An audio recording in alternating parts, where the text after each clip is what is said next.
Welcome back friends. In this video let us look into how to enable Wi-Fi calling on Samsung Galaxy M31.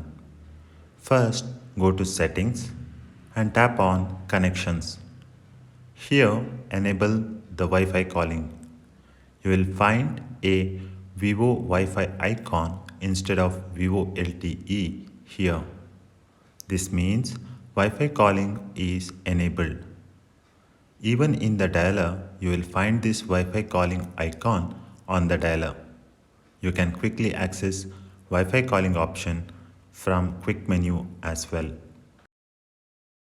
There is no change in the way you make or receive calls.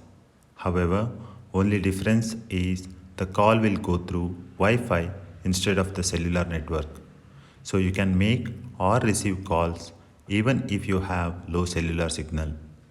The call will seamlessly switch between Wi-Fi and Vivo LTE when you move out of Wi-Fi network.